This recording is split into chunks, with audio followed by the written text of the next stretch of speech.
HT 타코에 오신 것을 환영합니다. 오늘의 주제는 별표 노동자들의 폭동과 세계의 공장, 그 종말 별표에 관한 것입니다. 현재 중국 전역에서 세계의 공장이라는 신화가 굉음을 내며 무너지는 충격적인 사태가 벌어지고 있습니다. 절망한 사람들이 기계를 부수고 공장에 불을 지르고 건설 현장을 습격하고 있습니다. 이것은 단순한 일시적 혼란이 아닙니다. 공산당 체제가 초래한 구조적인 대폭발이나 다름없습니다.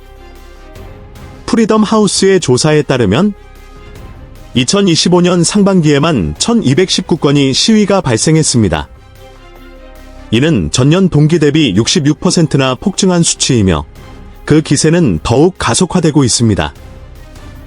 통계에 따르면 항해 시위의 87%가 임금 미지급 때문이었습니다. 수개월에서 수년에 걸친 임금 체불이 마침내 사람들의 인내심을 끊어버린 것입니다. 2025년 12월에 접어들며 제조업 현장에서는 대규모 집단 폭동이 연쇄적으로 일어나고 있습니다. 광동성 선전, 심천의 공장지대에서는 3,000명의 노동자가 일주일에 걸쳐 격렬한 시위를 벌였습니다.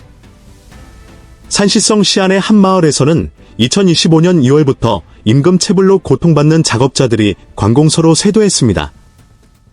썬더전자에서도 반년 이상 무급으로 일한 사람들이 들고 일어났습니다. 더욱 놀라운 것은 당의 선전기관인 광저우 일보조차 임금을 지급하지 않았다는 사실입니다. 미디어 빌딩 앞에서는 경비원이 급여를 요구하는 노동자들을 폭력으로 쫓아내는 사태가 벌어졌습니다. 인터넷에서는 당의 언론이 노동자들의 돈을 훔치고 있다며 거센 조롱이 퍼졌습니다. 정해구의 발전소 건설 현장에서는 어린아이를 아는 여성이 미지급 임금을 요구하며 울부짖고 있습니다. 그녀와 같은 사회적 약자가 이토록 벼랑 끝으로 내몰린 것이 지금 중국의 진짜 모습입니다. 고용주는 돈이 없다며 배짱을 부리고 지급 스케줄 제시마저 거부하고 있습니다. 대화가 불가능해진 현장에서는 노동자들에 의한 처참한 보복이 일상화되고 있습니다. 한 작업자는 기한을 정해주며 별표 사장이 나타나지 않으면 모든 중장비를 절벽 아래로 떨어뜨리겠다 별표 선언했습니다. 실제로 수억 원이나 하는 굴착기가 차례차례 파괴되어 건설 현장은 잔해 더미가 되었습니다. 스촨성 이빈의 섬유공장에서는 37시간 동안이나 불길이 치솟는 엄청난 화재가 발생했습니다. 2025년 5월 20일에 일어난 이 화재의 원인은 고작 약 15만 원의 미지급 임금 때문이었습니다. 방화를 저지른 남성은 인터넷에서 형제 800이라 불리며 체제에 저항하는 영웅으로 칭송받고 있습니다.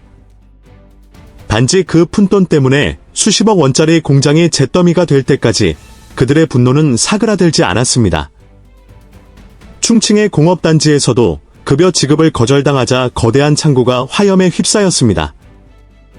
경제적 빈곤은 사람들의 정신을 파괴하고 사회 전체의 도덕적 붕괴를 초래합니다. 반면에 급여를 주지 않는 악덕 고용주는 처벌받지 않고 권리를 외치는 노동자만이 구속됩니다. 이러한 부조리가 폭력을 더욱 정당화하고 통제불능의 연쇄작용을 만들어내고 있습니다. 한 공장에서는 급여를 50% 삭감하지 않으면 전원 해고하겠다고 협박하고 있습니다. 이것은 노동자의 얼마 안 되는 자산까지 빨아들이려는 공산당의 비열한 생존 전략일 뿐입니다.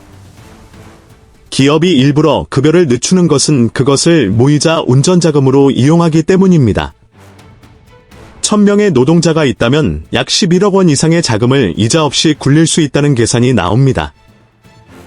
은행에서 돈을 빌리면 이자가 발생하지만 노동자의 돈은 공짜로 무제한 쓸 수 있습니다. 이러한 불법적인 착취가 말단 노동자들의 삶을 뿌리째 뒤흔들고 있는 것입니다. 기업들이 이 광경을 보고 탈출을 서두르는 것은 당연한 경영 판단이라 할 수 있습니다.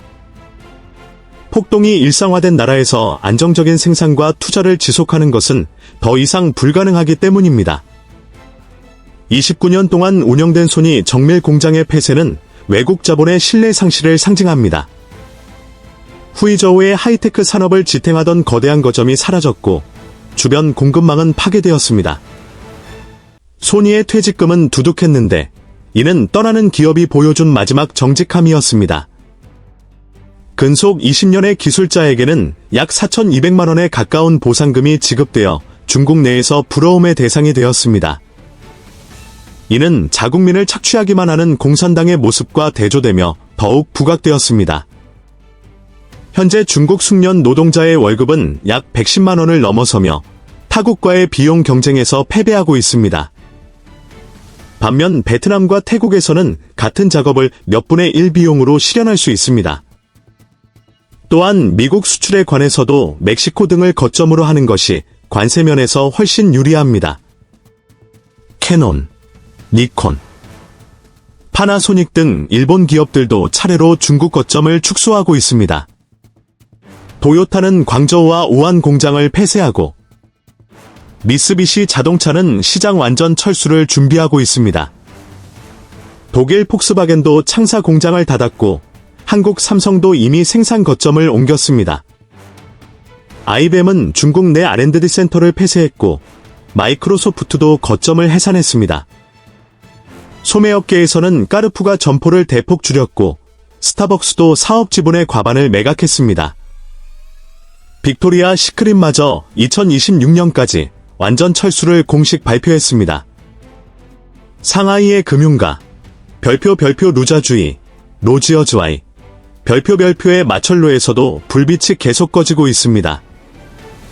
사빌즈, 조사에 따르면 2025년 3분기 상하이의 오피스 공실률은 23.8%입니다. 임대료는 피크 때보다 35%나 하락하여 2004년 수준으로 회귀했습니다. 이것은 리먼 브라더스 사태를 능가하는 역사적인 가격 조정이며 사실상 시장의 죽음을 의미합니다. 한때 세계의 공장으로 군림했던 중국의 위상은 지금 온데간데 없이 해체되고 있습니다. 자본이 빠져나간 뒤 남겨진 것은 내일 당장 쓸 돈도 없어 공경에 처한 수천만 명의 분노한 노동자들 뿐입니다. 그들이 무거운 기계를 파괴하고 공장에 불을 지르는 이유는 그렇게 하지 않으면 목소리조차 낼 수 없기 때문입니다. 이 폭력의 사슬은 더 이상 현재의 지도부가 통제할 수 있는 범위를 넘어섰습니다. 세계 공장의 종말과 함께 중국 사회는 전례 없는 동란의 시대로 돌진하고 있습니다. 법적 수단을 빼앗긴 사람들에게 파괴 활동은 고용주를 향한 유일한 복수 수단입니다. 충칭의 공업단지에서 일어난 화재도 수개월분의 임금 지급을 거절당한 노동자의 비극적인 결말이었습니다. 사람들은 SNS에서 방화한 남성을 영웅이라 부르며 자신들의 불만을 그에게 투영하고 있습니다. 이러한 처참한 보복이 칭송받는다는 것 자체가 사회의 법치가 사망했음을 보여줍니다. 노동자의 돈을 훔쳐 운전 자금으로 쓰는 경영 방식이 업계 전체에서 정상적인 것처럼 굳어져 버렸습니다.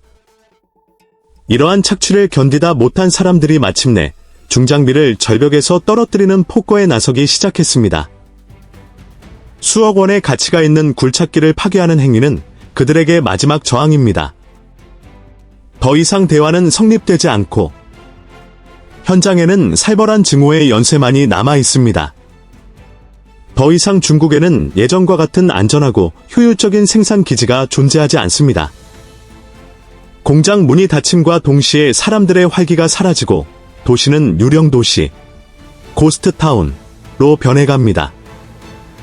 외국계 기업이 떠날 때 지불하는 두둑한 퇴직금은 남은 사람들에게 마지막 구원입니다. 한편 그것은 공산당 체제에 의한 노동자 홀대를 더욱 두드러지게 하는 결과가 되었습니다. 애플은 아이폰 생산을 인도로 옮겼고 삼성은 베트남을 수출 거점으로 삼았습니다. 전 세계의 거대한 자본이 굉음을 내며 중국이라는 거대한 배에서 탈출하고 있는 상황입니다. 상하이의 금융가조차 마천루의 층마다 불이 꺼지고 정적만이 감돕니다. 럭셔리 오피스의 공실률은 계속 상승하고 한때 번영을 이야기하던 건물은 텅 빈 상자가 되었습니다. 세계의 공장으로 군림하던 시대는 끝났고 중국은 스스로 자초한 경제적 고립에 직면했습니다. 자본이 사라진 후 남겨진 것은 당장 내일 먹을 돈도 없는 수천만 명의 성난 사람들입니다. 그들이 기계를 부수고 공장에 불을 지르는 광경은 사회 붕괴를 알리는 조문, 등불과도 같습니다. 이 폭력적인 에너지를 지금의 지도부가 제어할 방법은 어디에도 없습니다. 한때 공산당은 풍요로움을 주는 대신 국민의 불만을 억제하는 계약을 맺었습니다. 그러나 그 약속이 파탄난 지금, 국민이 독재에 순종할 이유는 근본적으로 사라졌습니다. 2025년 중국은 발전이라는 가면을 벗어던지고 노골적인 대립이 지배하는 시대로 접어들었습니다. 경찰에 의한 탄압이 강해질수록 다음 폭동의 불길은 더 크고 격렬하게 타오를 것입니다. 그것은 쌓인 구조적 모순이 한계에 도달했을 때 발생하는 필연적인 폭발 현상입니다. 지도부가 쌓아 올린 강철 같은 통제는 안쪽에서 핀록 때문에 급속도로 취약해지고 있습니다. 사람들은 자신들이 쌓은 부가 특권 계급의 배만 불렸다는 사실을 깨달았습니다. 공장이 폐쇄되고 건설 현장이 황폐해지는 모습은 침몰하는 거대 여객선의 최후와 비슷합니다. 구명보트를 타는 것은 고작 일부 임원들 뿐이며 남겨진 사람들은 거친 바다로 내던져집니다. 세계 공장의 종말은 중국이라는 국가가 직면할 가장 가혹한 시대의 서막에 불과합니다. 한때 조용했던 중국은 다시 오지 않을 것이며 우리는 이 해체 과정을 직시해야 합니다. 구조적 붕괴가 가속화되면서 사람들의 절규는 앞으로도 전역에 울려 퍼질 것입니다. 오늘의 내용은 여기까지입니다. 여러분은 이렇게 급변하는 중국의 현 상황을 어떻게 생각하십니까?